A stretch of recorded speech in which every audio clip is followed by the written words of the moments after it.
ఓం సమర్థ సద్గురు సాయినాథ్ మహారాజ్కి జై. ఓం సాయిరామ్. మన బాబా కుటుంబ సభ్యులందరికీ నమస్తే అండి. మీ అందరిపైన షిరిడి సాయినాథ్ ఆశీస్సులు ఉండాలని, మీరు ఎప్పుడూ సంతోషంగా ఉండాలని మనస్ఫూర్తిగా కోరుకుంటున్నా. ఫ్రెండ్స్, మీకు ఎటువంటి సమస్యలు ఉన్నా సరే ఒక్కసారి గురువుగారిని ఇవ్వండి. శ్రీ దుర్గాదేవి జ్యోతిష్యాలయం, గురూజీ శివప్రసాద్ గారు. నంబర్ వచ్చేసి 9959914981. మీ సమస్య ఏదైనా సరే, వ్యాపారం, చదువు, ఉద్యోగం, పిల్లల్లో జ్ఞాపకశక్తి, రాజకీయం, ప్రేమ, పెళ్లి, సంతానం, భార్యాభర్తల మధ్య కలహాలు, కుటుంబ సమస్యలు, ఆరోగ్య సమస్యలు, ప్రమోషన్, విదేశీ ప్రయాణం, లక్ష్మీ శాంతి, మనశ్శాంతి, భూ వివాదాలు, కోర్టు సమస్యలు, ఆర్థిక ఇబ్బందులు, కళ్యాణ దోషం, చేతబడి నివారణ, నరదృష్టి, ఇలా ఎటువంటి సమస్యలు ఉన్నా సరే ఆ సమస్యలకు తగిన పూజలు చేసి గురువుగారు 24 గంటల్లో పరిష్కారం చూపిస్తారండి. కాబట్టి ఒక్కసారి నమ్మకంతో గురువుగారిని కాంటాక్ట్ అవ్వండి. నమ్మితే కనుక అంతా మంచి జరుగుతుందండి. ఇంక ఈరోజు వీడియోలోకి వెళ్ళిపోతాము. బాబాగారు సందేశం అండి. మన బాబాగారు ఏమంటున్నారంటే, తల్లి, నీకు ఇష్టమైన వారిని మనసులో తలుచుకుని ఒక నెంబరు తాకు తల్లి. వారి మనసులో ఏముందో తెలుసుకో అమ్మా అని అయితే మన బాబాగారు మనందరి కోసం చాలా అంటే చాలా చక్కటి సందేశం తీసుకొచ్చారండి. మరి మన బాబాగారు ఇలా ఎందుకు చెబుతున్నారో ఆయన మాటల్లోనే తెలుసుకుందాము. చిన్న రిక్వెస్ట్ ఫ్రెండ్స్, మన వీడియోస్కి అయితే ఒక చిన్న లైక్ ఇవ్వండి. థంబ్నెయిల్ చూశారు కదండి, 3 నెంబర్స్ ఉన్నాయి కదా. మీరైతే బాబాగారిని స్మరిస్తూ ఒక నెంబర్ మనసులో అనుకోండి. ముందుగా అయితే ఫస్ట్ నెంబర్ తాకిన వారి గురించి అయితే మన బాబాగారు ఇలా చెబుతున్నారండి. 1వ నెంబర్ అయితే భార్యాభర్తల గురించి కావచ్చండి, ఇష్టపడిన వాళ్ళ గురించి కావచ్చండి. ఇంకా మన బాబాగారు ఏమంటున్నారంటే, తల్లి 1వ నెంబర్ తాకావు కదమ్మా తల్లి, మీ ఇద్దరి మధ్య అయితే మనస్పర్ధలు వచ్చాయమ్మా. ఏదో ఒక దూరం అయితే వచ్చింది. ఆ వ్యక్తి అయితే చాలా తప్పుడు నిర్ణయం తీసుకున్నారమ్మా. జరిగినవన్నీ కూడా ఆ వ్యక్తికి గుర్తొస్తున్నాయి. ఆ వ్యక్తి తన తప్పు తను తెలుసుకున్నాడమ్మా. ఎలాగైనా నీ దగ్గరికి రావాలి అని అయితే కోరుకుంటున్నారు. కానీ ఇప్పుడైతే ప్రస్తుతమైతే మీ ఇద్దరికి ఒకరికి ఒకరికి మాటలు లేవు. అతి తొందరలోనే ఆ వ్యక్తి నీ దగ్గరికి రావాలి అని కోరుకుంటున్నారు. కానీ ఆ వ్యక్తికి భయమేస్తుంది. ఎందుకంటే నిన్ను మోసం చేసి వెళ్ళాను కదా అనే గిల్టీ ఫీలింగ్ అతనిలో ఉందమ్మా. మనసులో భయం ఉన్నా సరే ఎలాగైనా అతి తొందరలోనే ఆ వ్యక్తి నీ దగ్గరికి రావాలి అని కోరుకుంటున్నారు తల్లి. ఇద్దరి మధ్య ఎన్ని మనస్పర్ధలు వచ్చినా, ఎంత దూరం వచ్చినా ఎలాగైనా సరే మళ్ళీ నిన్ను కలవాలి అని ఆ వ్యక్తి ఎంతగానో కోరుకుంటున్నారు తల్లి. నీ కోపానికి ఆ వ్యక్తి భయపడుతున్నాడు, ఎంతగానో ఆలోచిస్తున్నాడు. ఎన్ని అడ్డంకులు వచ్చినా సరే తన మనసులో ఉన్న మాట చెప్పటానికైతే నీ దగ్గరికి వస్తాడు తల్లి. ఆ వ్యక్తి ఎక్కువగా నీ గురించే ఆలోచిస్తూ నిన్ను ఒక స్పెషల్గా భావిస్తున్నారు. ఆ వ్యక్తి నీ నుండి అయితే చాలా అంటే చాలా ప్రేమని పొందారు. వచ్చే జన్మలో కూడా తిరిగి ఇవ్వలేనంత ప్రేమనైతే నువ్వు ఇచ్చావు తల్లి. కానీ ఆ వ్యక్తి నుంచి ఎటువంటి ప్రేమ నువ్వు పొందలేదమ్మా. ఇప్పుడైతే ఆ వ్యక్తి నిన్ను చాలా అంటే చాలా ఇష్టపడుతున్నారు. తన మనసులో అయితే ప్రతి క్షణము ఇదే కోరుకుంటున్నారు. ఎప్పుడెప్పుడు నీ దగ్గరికి రావాలా, ఎప్పుడెప్పుడు నీతో మాట్లాడాలా అని ఎంతో ఆశతో ఎదురు చూస్తున్నారు తల్లి. కానీ నీకు కోపం ఎక్కువగా ఉండటం వలన ఆ వ్యక్తి భయపడుతున్నారు. తల్లి, నువ్వు కొంచెం కోపం తగ్గించుకుంటే మీ ఇద్దరి బంధం బలపడుతుంది అని అయితే నేను చెబుతున్నానమ్మా. మీ ఇద్దరికి మంచి టైం అనేది అతి కొద్ది రోజుల్లోనే వస్తుంది తల్లి. మీ ఇద్దరూ కలవటానికి చాలా పాసిబిలిటీ ఉందమ్మా. మీ రిలేషన్షిప్ సక్సెస్ అవుతుంది తల్లి. ఇద్దరూ కూడా మంచిగా ఆలోచించండి, కోపాన్ని నియంత్రించుకోండి, ఒకరికి ఒకరు అర్థం చేసుకోండి. జీవితాంతం కూడా కలిసి సంతోషంగా ఆనందంగా ఉండండి. నా ఆశీస్సులు మీకు ఎప్పుడూ ఉంటాయమ్మా అని అయితే మన బాబాగారు 1వ నెంబర్ తాకిన వారి గురించి అయితే ఇలా చెప్తున్నారండి. ఇప్పుడు 2వ నెంబర్ తాకిన నా బిడ్డ ఎవరైతే ఉన్నారో, తల్లి, ఈ క్షణం నువ్వు నీ సమస్యలన్నీ కూడా నెత్తిమీద పెట్టుకుని చాలా ఒత్తిడికి గురవుతున్నావమ్మా. నీకు ప్రతి చోట వర్క్ పరంగా కానీ, మనసుకు సంబంధించిన విషయాలు కానీ అన్నిటినీ మనసులో పెట్టుకుని ఎంతగానో ఒత్తిడికి గురవుతున్నావు తల్లి. బాబా, నేను ఏ పని చేసినా సరే నాకు కలిసి రావటం లేదు. నా మనసు విరిగిపోయింది. ప్రతి క్షణము దాని గురించే ఆలోచించి బ్రతుకుతున్నాను.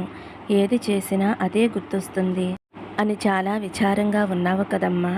నువ్వు అనుకున్న పనులన్నీ కూడా సక్రమంగా జరగటం లేదు అని ఎంతో బాధపడుతున్నావమ్మా.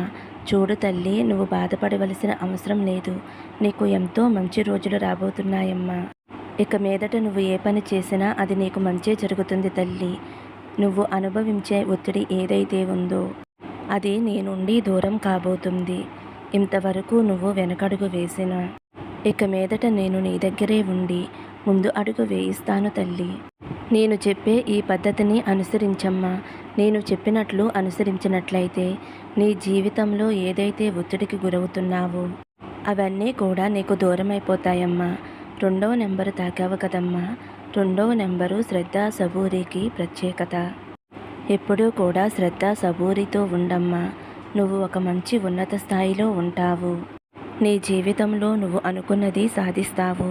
నీ బాబా వాకు సత్యవాకు తల్లి. చూడమ్మా, నువ్వు అనుకున్నవన్నీ జరిగి నీ మనసు సంతోషంగా ఉండేలాగా ఒక చిన్న మార్గం చెప్తాను తల్లి. గురువారం రోజున పసుపు రంగు క్లాత్ తీసుకుని అందులో 11 రూపాయలు మూట కింద కట్టి నా ఆలయానికి వచ్చినప్పుడు హుండీలో వేసే తల్లి. నీ కోరిక చెప్పుకుంటూ నా హుండీలో వేయమ్మా. అది నా పాదాల దగ్గరికి చేరుతుంది. అప్పుడు నీ కోరిక వెంటనే తీరిపోతుంది తల్లి. ఇలా చేయటం వలన ఎటువంటి కోరికైనా సరే తీరుతుంది. నా బిడ్డ ఎటువంటి కోరికతో బాధపడుతుందో, ఏది కావాలి అని కోరుకుంటుందో అది ఖచ్చితంగా నెరవేరేలా నేను చేస్తాను కదమ్మా. నీ జీవితం ఆనందమయంగా సంతోషకరంగా మారుతుంది అని అయితే మన బాబా గారు 2వ నెంబర్ తాకిన వారి గురించి అయితే ఇలా చెప్తున్నారండి. ఇప్పుడు 3వ నెంబర్ తాకిన నా బిడ్డ ఎవరైతే ఉన్నారో, బిడ్డ నీకు సంతోషకాలం ఆరంభమైందమ్మా. నీ కష్టాలకు ఇవే చివరి రోజులు. ఒక్కసారి నన్ను అడిగావు కదమ్మా, బాబా నాకు మాత్రమే ఎందుకు ఇన్ని కష్టాలు, నా జీవితం ఎందుకు ఇంత ఇరకాటంలో ఉంది, ప్రశాంతమైన జీవితం నేను జీవించలేనా బాబా అని నన్ను అడిగావు కదమ్మా. నీ అన్ని ప్రశ్నలకి కూడా సమాధానం చెబుదామనే వచ్చానమ్మా. ఓపికగా వినమ్మా. ఎందుకు నీ జీవితంలో ఇన్ని చిక్కులు వచ్చాయా అని నువ్వే అర్థం చేసుకుంటావమ్మా. ప్రారంభ కాలంలో ఈ సమస్యలన్నీ కూడా చిన్నవిగానే ఉన్నాయి. నువ్వు కూడా ఈ చిక్కులన్నీ దాటేశావమ్మా. నీ కాలం జరిగే కొద్దీ నీకైన కష్టాలు ఎక్కువయ్యాయి తల్లి. ప్రారంభ కాలంలో లాగా ఇప్పుడు నీ కష్టాలని దాటలేకపోతున్నావు కదమ్మా. అప్పుడు ఉన్న ధైర్యం, ఓపిక, సహనం ఇప్పుడు నీకు లేవు తల్లి. ఇప్పుడు నీకు అర్థమైంది ఇది చిన్న పోరాటం కాదు అని, దీనిని దాటేందుకు నా శక్తి సరిపోదు అని, ఏదో ఒక దారి కావాలి అని. ఆఖరికి నీ సాయి తండ్రి పాదాల దగ్గరికి చేరావు కదా తల్లి. నా పాదాలు ఆశ్రయించిన వారికి ఎన్నటికీ కూడా లోటు చేయనమ్మా, హాని జరగనివ్వను.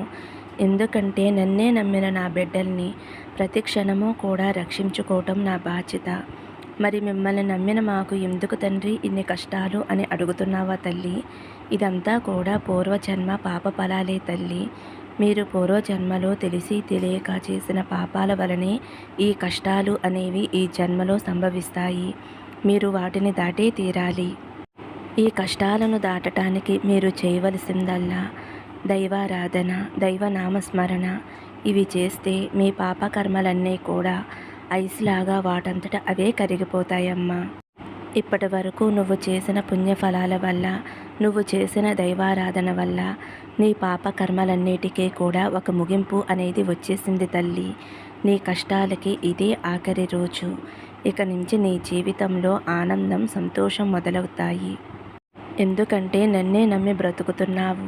అలాంటి నీ జీవితంలో కష్టాలు తొలగించకుండా ఉంటానా అమ్మా? నువ్వు బాధపడుతూ ఉంటే నేను చూస్తూ ఉండగలనా చెప్పు తల్లి. అందుకే నీ పాపకర్మలు ఎప్పుడు తొలగుతాయా అని చూస్తూ ఉన్నాను. ఇప్పటికైతే ఆ రోజు రానే వచ్చేసింది తల్లి. నీ పాపకర్మలన్నీ తొలగించేశాను. అవి తీరిపోయాయి తల్లి. ఇక నుంచి నీ జీవితంలో ఆనందం, సంతోషం మాత్రమే ఉంటాయి. నువ్వు ఎటువంటి జీవితం అయితే కోరుకుంటున్నావో ఆ జీవితాన్ని నువ్వు అనుభవించబోతున్నావు తల్లి. నీ బంధంలో మార్పు వచ్చి నీ బంధంతోటి, నీ బిడ్డలతోటి ఎంతో ఆనందంగా, సంతోషంగా ఉంటావు అని అయితే మన బాబా గారు 3వ నెంబర్ తాకిన వారి గురించి అయితే ఇలా చెప్తున్నారండి. ఫ్రెండ్స్, మరి ఈరోజైతే మన బాబా గారు మంచి సందేశం అందించారండి. ఈ సందేశం నచ్చితే ఒక చిన్న లైక్ ఇవ్వండి. సర్వే జన సుఖినో భవంతు. సమస్తం సద్గురు సాయినాథార్పణమస్తు. శుభం భవతు. జై సాయిరామ్.